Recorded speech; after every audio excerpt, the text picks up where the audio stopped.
Bochenu hasa serikali ya Kenya Kwanza Dendwale niko aireire nchira bokoreri bwa Esekta Bochenu ase county ya Nyamira utaikiranetie kwiraniria ribori ryo musenata bwa county yo OKONG'O mugeni uyu utagite kumanya iguru yemerobiri wizara Bochenu begete asoko ene kyangu ikiraniere hogwikirania obubwenia buboroire bwa kansa na boigo homuroberio osha uyu korengana nere obwate obotutukanu Dwale nigatebire county ya Nyamira nigo bono ebwate bitange binge ebyagerere nsemo ya Esekta yo Bochenu ase county yo NIGO. Of my own county of Nyamira, we don't have MRI machines. We don't have facilities that can allow patients to go through intestinal cancer screening. I think what they call endoscopy. If you go to a private hospital like Nairobi, I think they charge about 37,500 just for the facilities alone. The doctor will charge another 55,000 shillings. Yet at the counties, Mr. Speaker, I don't know about your county of Meru, but most of our counties don't have these facilities. In fact, in Nyamira, we don't have an oncologist. Omogeni. Senator, I want you to listen to me. I didn't want to say this, but I have to say, healthcare in Nyamira has collapsed. And it has collapsed because of your governor.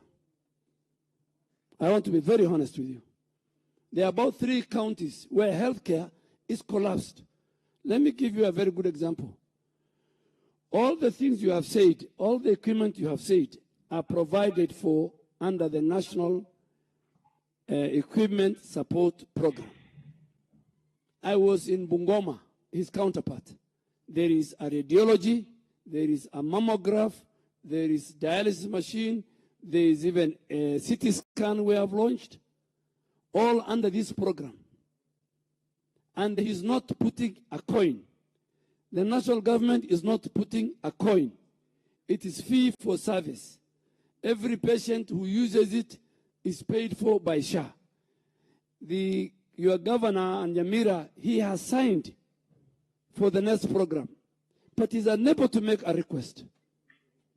He's unable to make a request, and I cannot force him.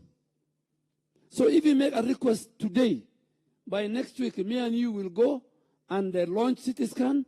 We'll go and launch all these equipments. But I can tell, and it's good, I think I need to be very honest to Kenya and to the residents of Nyamira, that I think it is morally wrong, it is religiously wrong for you to be a leader and to be a governor of Nyamira, and you allow the most critical sector to collapse